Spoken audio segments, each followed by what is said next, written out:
شروع کرتا ہوں اللہ کے نام سے جو بڑا مہربان نہایت رحم والا ہے۔ بعثت سے 2 سال پہلے حارث بن درہ کے یہاں ایک بیٹی نے جنم لیا جس کا نام برہ رکھا گیا۔ برہ پہلے دن سے ہی حسن بے مثال رکھتی تھی، جو ایک بار دیکھ لیتا پھر چہرے سے نظریں نہ ہٹا پاتا۔ حارث بن ابی درار بن مستلق کا سردار تھا۔ جوں برہ جوان ہو رہی تھی اس کے حسن و جمال میں خوب نکھار آتا جا رہا تھا۔ یہ والدین کی خوب لاڈلی تھیں کہ جو منہ سے کہہ دیتی والدین فوراً پورا کر دیتے۔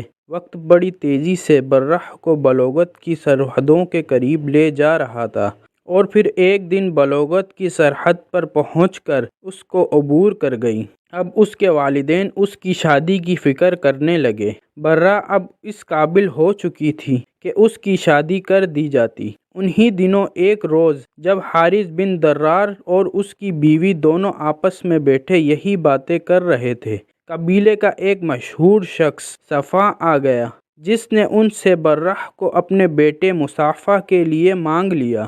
دونوں ماں باپ اس پیشکش پر بہت خوش ہوئے اور انہوں نے فوراً یہ رشتہ برہ کے لیے قبول کر لیا، اور جلد ہی برہ اور مصافہ رشتہ ازواج میں منسلک ہو گئے۔ کچھ عرصہ تو یہ دونوں بہت ہی خوش خرم زندگی گزارتے رہے، مگر پھر ایک رات برہ اپنی خوابگاہ میں آرام کر رہی تھیں کہ اس نے دیکھا یثرب کی طرف سے چاند چلتا آ رہا ہے، یہاں تک کہ وہ اس کے قریب آیا اور اس کی آغوش میں اتر گیا۔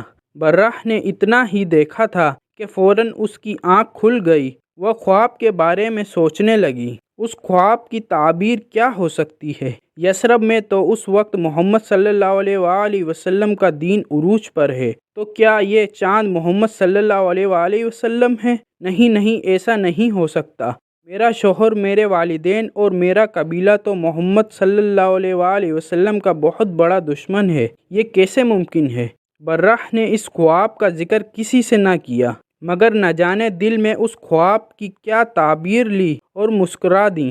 جب اگلی صبح اٹھیں تو چہرہ جیسے پہلے سے بھی زیادہ حشاش بشاش تھا۔ برہ کے شوہر مصافہ نے پوچھ لیا، کیا بات ہے، آج تم خلاف معمول خوش نظر آ رہی ہو؟ برہ نے شوہر کو اصل حقیقت نہ بتائی اور بات کو ٹال دیا۔ انہی دنوں برہ کے والد حارث بن درار نے مدینے پر یلغار کی نیت سے تیاریاں شروع کر دیں۔ وہ اور اس کا قبیلہ مسلمانوں کی بڑھتی ہوئی طاقت کو کسی صورت قبول نہیں کر سکتے تھے۔ بس جیسے ہی انہوں نے جنگ کی تیاریاں شروع کیں، اس کی خبر پیغمبر آخر الزماں حضرت محمد مصطفیٰ صلی اللہ علیہ وآلہ وسلم تک بھی پہنچ گئی۔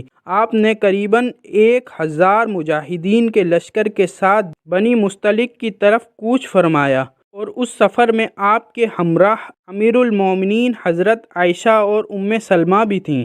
دوسری طرف حارث بن درار اور اس کے قبیلے کو جو ہی پیغمبر اسلام کے لشکر جریر کی خبر ملی تو انہوں نے راہ فرار اختیار کرنے میں ہی عافیت سمجھی، مگر قبیلے میں موجود چند افراد نے صفیں باندھی اور مسلمانوں پر تیروں کی برسات شروع کر دی۔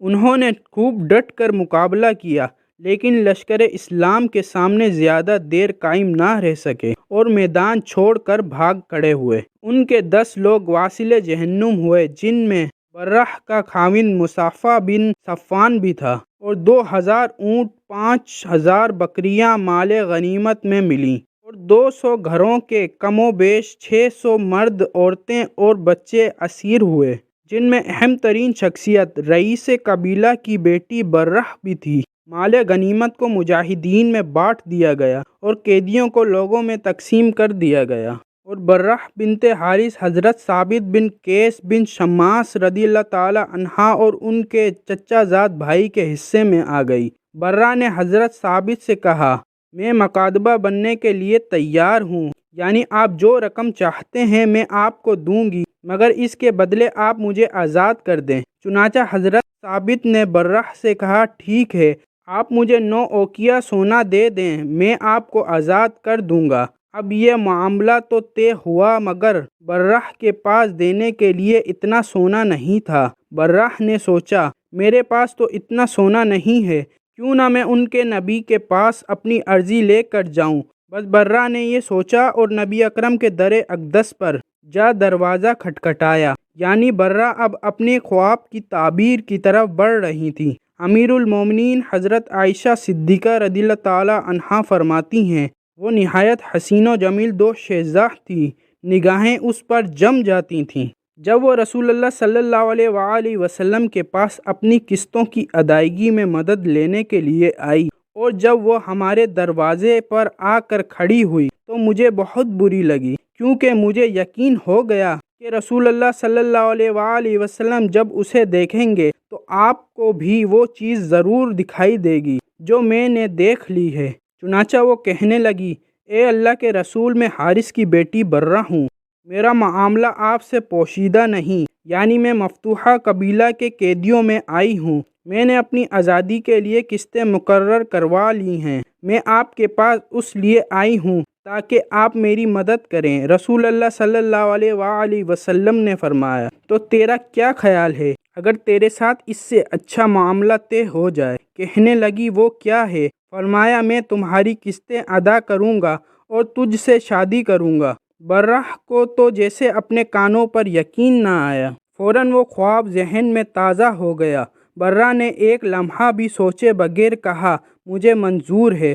حضرت عائشہ فرماتی ہیں، جب لوگوں کو پتہ چلا کہ حضور نبی کریم صلی اللہ علیہ وآلہ وسلم نے برہ سے شادی کر لی ہے تو برہ کے قبیلے کے جتنے بھی مرد و خواتین غلام تھے سب کے سب آزاد کر دیے گئے، اور صحابہ کرام کہنے لگے، یہ تو رسول اللہ صلی اللہ علیہ وآلہ وسلم کے سسرالی رشتہ دار ہیں، یہ غلام نہیں ہو سکتے۔ پھر حضرت عائشہ رضی اللہ تعالیٰ عنہ فرماتی ہیں، تو ہم نے اپنی قوم کے لیے اس خاتون سے زیادہ کوئی بابرکت خاتون نہیں دیکھی، جس کے سبب بنو مطلق کے سینکڑوں گھرانوں میں رہنے والوں کو آزادی ملی، یعنی رسول اللہ صلی اللہ علیہ وآلہ وسلم کے ہر عمل کے پیچھے کیا راز پوشیدہ ہے، یہ اللہ اور اس کا رسول ہی بہتر جانتے ہیں۔ دوستوں، یہ برہ کون تھیں؟ آج اس برہ کو زمانہ امیر المومنین حضرت جویریہ بنت حارث رضی اللہ تعالی عنہا کے نام سے جانتا ہے۔ ایک دوسری روایت میں ہے کہ آپ کے والد حضرت حارث بن درار نے بھی اسلام قبول کر لیا تھا اور رسول اللہ صلی اللہ علیہ وآلہ وسلم نے آپ کے والد کو حضرت جویریہ رضی اللہ تعالی عنہا کے لیے نکاح کا پیغام بھجوایا تھا۔ برہ کا مطلب نیکی و احسان ہے، لیکن اس لفظ کے استعمال سے منفی معنی بھی نکلتے ہیں۔ بقول حضرت برہ بن عازب رضی اللہ تعالی عنہ، حضور نبی کریم صلی اللہ علیہ وآلہ وسلم اس نام کو مقروء جانتے تھے اور اسی بنا پر برہ کا نام بدل کر جویریہ رضی اللہ تعالی عنہ رکھ دیا تھا۔ اس کے بعد حضرت امیر المومنین جویریہ رضی اللہ تعالی عنہ کے تمام بہن بھائی بھی دولت اسلام سے مالا مال ہو گئے تھے۔ سیدہ عائشہ فرماتی ہیں، جویریہ رضی اللہ تعالی عنہ بڑی موضوع اندام، صحیح اور صاحب حسن و جمال عورت تھی، جو کوئی دیکھتا فریفتہ ہو جاتا۔ ظاہری حسن و جمال کے علاوہ آپ باطنی حسن سے بھی مالا مال تھیں، بڑی زاہدہ، متقی، راست باز، عبادت گزار، قناعت پسند، مجسمہ صبر و رضا اور ذکر و تلاوت میں یکتا تھیں، اور یہ سب خوبیاں آپ کو رسول اللہ صلی اللہ علیہ وآلہ وسلم کی بدولت اور تعلق سے میسر آئی تھیں۔ دعا ہے اللہ رب العزت ان پر اپنی بے حساب رحمتوں کا نزول فرمائے اور ان کے صدقے ہماری بے حساب مغفرت فرمائے، آمین۔